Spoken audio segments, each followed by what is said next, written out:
2026-এর বিধানসভা নির্বাচনের মহারণে দ্বিতীয় দফায় 111টি আসনের প্রার্থী তালিকা ঘোষণা করলো বিজেপি। 1 থেকে 11টি আসনের এই তালিকায় 111টি আসনের এই তালিকায় যেমন অভিজ্ঞতায় ভরসা রাখা হয়েছে, তেমনি রয়েছে একাধিক বড় চমক।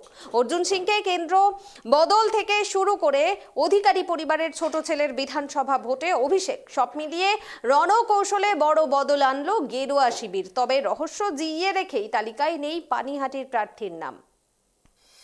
বৃহস্পতিবার দ্বিতীয় দফার প্রার্থী তালিকা প্রকাশ করলো বিজেপি। নজর কাড়া বদল দেখা গেল ব্যারাকপুর শিল্পাঞ্চলে। দাপুটে নেতা অর্জুন সিংকে ব্যারাকপুর থেকে সরিয়ে টিকিট দেওয়া হয়েছে নোয়াপাড়ায়। অন্যদিকে ব্যারাকপুর কেন্দ্রের প্রার্থী আইনজীবী কৌস্তব বাগচি। কেন্দ্র বদল হয়েছে হিরণ চট্টোপাধ্যায়ের, এবার তাকে টিকিট দেওয়া হয়েছে হাওড়া শ্যামপুরে। কসবা কেন্দ্র বদল করে বেহালা পশ্চিমে প্রার্থী করা হয়েছে ইন্দ্রনীল খাকে। অন্যদিকে কসবা কেন্দ্রের দায়িত্ব পেয়েছেন এবার সন্দীপ ব্যানার্জি। এন্টালিতে বিজেপির বাজি প্রিয়াঙ্কা টিব্রেওয়াল। বনগাঁ দক্ষিণ থেকে বিজেপির টিকিটে প্রতিদ্বন্দ্বিতা করবেন স্বপন মজুমদার। কাশীপুর বেলকাছিয়া থেকে রিতেশ তিওয়ারি।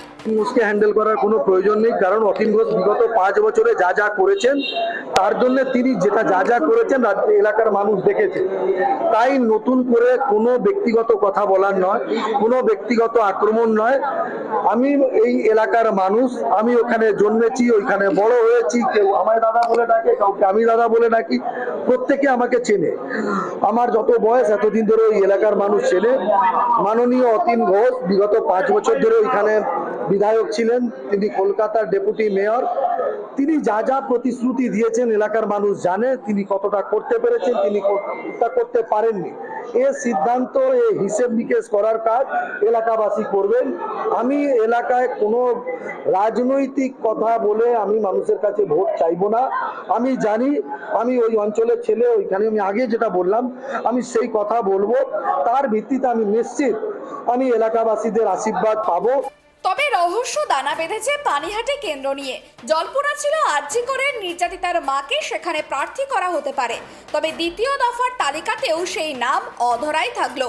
এবারের তালিকায় বড় চমক অধিকারী পরিবারের সদস্য দিব্যেন্দু অধিকারী।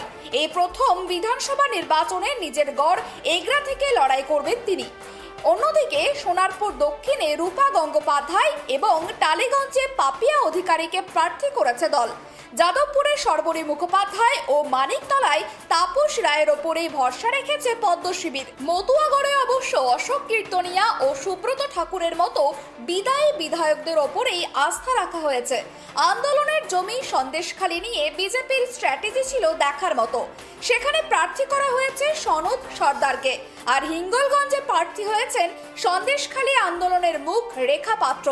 উত্তর 24 পরগনার জগদ্দলে প্রাক্তন আইপিএস রাজেশ কুমার এবং বিধাননগরের চিকিৎসক শারদত্ত মুখোপাধ্যায়কে ময়দানে নামিয়েছে বিজেপি। রাজারহাট গোপালপুর কেন্দ্রে লড়াই করবেন তরুণজ্যোতি তিওয়ারি। অন্যদিকে কোচবিহারের মাথাভাঙায় লড়বেন প্রাক্তন কেন্দ্রীয় মন্ত্রী নিশীথ প্রামাণিক। প্রার্থী তালিকা প্রকাশের পরেই এদিন সাংবাদিকদের মুখোমুখি হয়ে বিজেপির রাজ্য সভাপতি শ্রমিক ভট্টাচার্য কড়া সমালোচনা করেন তৃণমূল কংগ্রেসের।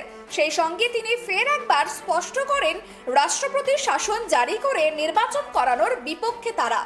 রাষ্ট্রপতি শাসন জারি করে নির্বাচন করতে হলে সেটা 2021 সালে বিজেপি করতে পারে। আমরা নীতিগতভাবে কোনো নির্বাচিত সরকারকে 356 ধারা প্রয়োগ করে ফেলে দেবার পক্ষে নই। তৃণমূল কংগ্রেসের লড়াই মহামাটি মানুষের সঙ্গে লড়াই। তৃণমূল কংগ্রেসের লড়াই প্রত্যেকটি সাধারণ মানুষের সঙ্গে লড়াই, যাদের মেধা প্রতারিত হয়েছে, যাদের জীবন যৌবন লুট হয়ে গেছে, যাদের কারণে পশ্চিমবঙ্গে শিল্পায়ন হয়নি, বৃহৎ শিল্পর দরজা খোলা যায়নি, কর্মসংস্থানের সুযোগ বৃদ্ধি হয়নি, যারা প্রকৃতির বিরুদ্ধে যুদ্ধ ঘোষণা করে ইকোলজিক্যাল ব্যালেন্সকে পর্যন্ত ধ্বংস করে দিয়েছে, তো তাদের বিরুদ্ধে লড়াই। এ নিয়ে আমাদের নতুন করে কিছু বলার নেই। প্রথম ও দ্বিতীয় দফা মিলিয়ে মোট 255টি আসনে ঘুঁটি সাজিয়ে ফেলল পদ্ম শিবির। বিজেপির ঝুলিতে বাকি রইল আর মাত্র 38 আসন। নজর কাড়া বিষয় হলো বিষ্ণুপুর কেন্দ্রের আগের প্রার্থী অগ্নিশ্বর নস্করকে বদলে বিশ্বজিৎ খাঁকে টিকিট দেওয়া হয়েছে। জয়পুর কেন্দ্রে বিজেপি সমর্থিত প্রার্থীর নাম বিশ্বজিৎ মাহাতো।